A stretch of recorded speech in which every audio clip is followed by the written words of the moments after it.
السلام عليكم ورحمة الله وبركاته. اللهم صل وسلم وبارك على سيدنا محمد وعلى آله وصحبه وسلم. هنكمل مع بعض تفريزات رمضان. الفيديو اللي فات فرزنا معاكم خلطة المحشي، وقلنا من الحاجات اللي هتوفر عليك وقت وجهد زي خلطة المحشي، زي حاجة زي الطعمية هنعملها مع بعض النهاردة. طبعا الطعمية من ملكة الأكل الشعبي، يعني أي يوم شعبي لازم ما يخلاش منه الطعمية. فاحنا النهاردة إن شاء الله، فأكيد من رمضان كله مش هيبقى طبيخ أو مش هيبقى لحوم وأسماك، أكيد بيبقى فيه أيام كده بيبقى بنكسر بقى موضوع اللحوم بقى وكده، وبنحاول نعمل أكل شعبي. الأكل الشعبي عندنا في الأرياف يعني فول وطعمية وبيض وبطاطس والذي منه.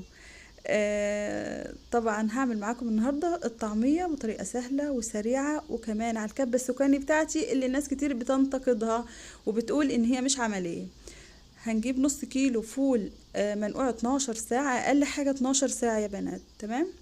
هحط معاه، مش هحط اي توابل غير ملح وكمون، ملح وكمون، وحاطه طبعا فلفل اخضر، وكمان حاطه 4 قرون شطه على النص كيلو، وحاطه 2 بصلات وسط او بصله واحده كبيره، وحوالي 10 فصوص توم ولاد ناس كده. لو التوم مش ابن ناس، لا يبقى 15 فص توم. يعني لو التوم حجمه صغير يبقى 15 فص، لو التومه كبيره كده معاكي وفص التوم كبير معاكي يبقى 10 فصوص كفايه. تمام. طيب انا فرمتها في الكبه، بس طبعا ما عرفتش افرمها هنا قدام الكاميرا علشان السلك الفيشه ما كانتش واصله. فرمتها بدون ميه نهائي. لو انت الكبه بتاعتك مش بينفع تفرميها بدون ميه، حطي من 4 ل5 معالق ميه فقط، ما تزوديش عن كده عشان ما تسيبش منك وانت بتقليها في الزيت. تمام. طبعا انا النهارده هعمل العجينه، احطها في اكياس وافرزها، وانا كنت فاهمه كده، عملنا العجينه اهو مع بعض، عجينه الطعميه، وبحطها في اكياس وهفرزها. ولادي قالوا لي لا طبعا يا ماما ريحتها طالعه بره في الصاله، انا في المطبخ ريحتها فظيعه يعني. قالوا لي لا بتعملي ايه يا ماما، ريحته حلوه بعمل طعميه، لا يبقى لازم تقلي لنا طعميه يا ابني، احنا بالليل لا برضه لازم تقلي طعميه. طيب ما عنديش سمسم، برضو لازم تقلي طعمية. هناكلها بدون سمسم، قلت لهم تمام. المهم انا طبعا فرستهم في حوالي 3 4 اكياس حاجة زي كده. انتي على حسب الكمية اللي انتي عايزاها، يعني ممكن نص كيلو يعمل معاك 10 اكياس، ممكن يعمل معاك 6 اكياس، على حسب الكمية اللي انتي هتحطيها، على حسب عدد افراد الاسرة بتاعتك. تمام. طيب انا النهارده اصلا، طبعا احنا لسه بدري على رمضان، بس انا بقول لكم افكار لتفريزات رمضان، وقلت لكم قبل كده مش كل حاجه نفرزها. الحاجات اللي هتريحنا وتوفر علينا سواء فلوس سواء جهد سواء وقت. تمام. يعني للضروره يعني. زي خلطة المحشي، عجينة الطعمية قلنا قبل كده، زي اللحوم والعيش. طبعا مش كل يوم هننزل نشتري لحوم ونجيب عيش. طيب انا عملتهم بالشكل ده كده في اكياس تلاجة، وهحطهم في الفريزر. او مش هحطهم في الفريزر بقى، هديهم لحد هيحطهم في الفريزر يعني. انا عاملاهم لحد طبعا مش ليا. آه، يعني كان في حد كده يعني كان اكل الطعميه عندنا وعجبته، فقال لي بتعمليها ازاي، بعملها كذا، فقلت خلاص هعملها له يذوقها. المهم، فانا مش ليا دي. لو انا بقى هعملها ليا طبعا قبل رمضان بيوم او يومين اقصى حاجه يعني، زي ما قلت لكم، علشان مدة التفريز الحاجة ما تطولش في الفريزر وتبقى مضرة. كنت هقولك ايه كمان. اللي بتشوفني لأول مرة حبيبة قلبي، بذكرك تنزلي تضغطي على اللايك تحت الفيديو، وتضغطي على كلمة اشتراك علشان يوصلك اشعار بكل فيديو جديد بنزله. انا هنا نص كيلو عامل معايا 3 اكياس، بس طبعا زي ما قلت لكم انا مش بفرزها لبيتي. لو بفرزها لبيتي هنا 3، وفي البولة مثلا اللي في البولة ده يجي كيس يعني حوالي 4 اكياس، لا انا النص كيلو بيعمل معايا حوالي 7 8 اكياس. تمام. شوفوا بقى العجينة دي ممكن نشتريها من بره بكام، لو انت هتشتريها من بره، والله اعلم معجونه ازاي، مش تبقى صحيه طبعا.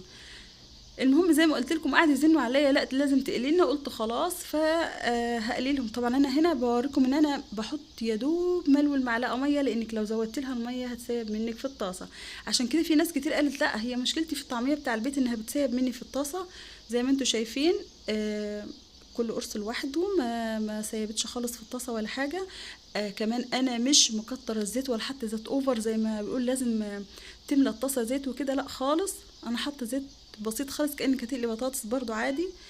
شايفين كل قرص لوحده، وما ما يعني القرص ما اتفرجش معايا في الزيت. بس طعمية بدون سمسم يا جماعة شكلها ممل، سبحان الله، لا حول ولا قوة الا بالله، يعني كلها نعمة ربنا، بس الطعمية بدون سمسم شكلها مش كيوت خالص.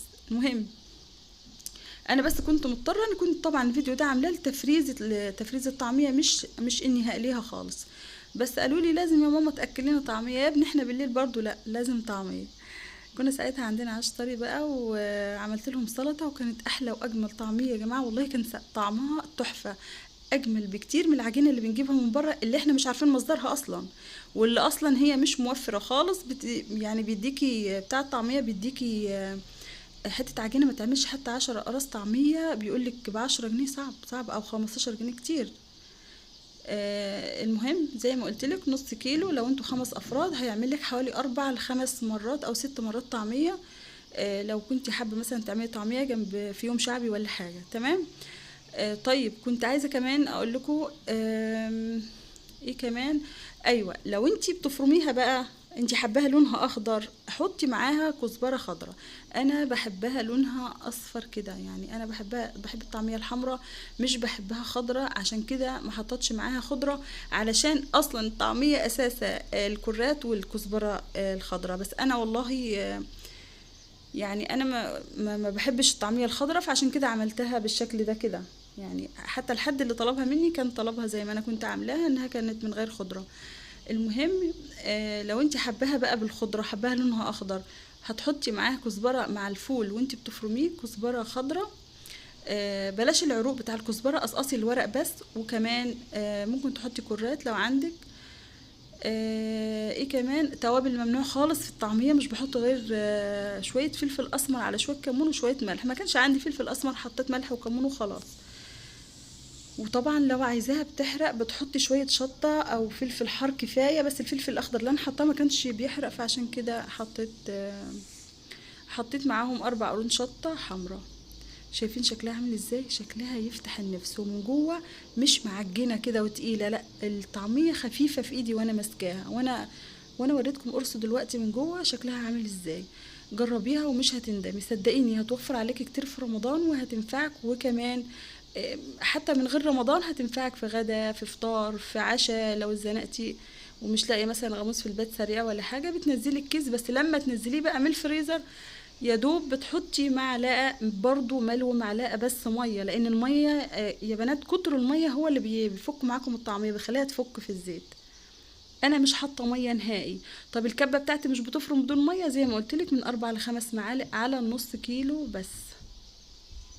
شايفين كميه الزيت قليله ازاي؟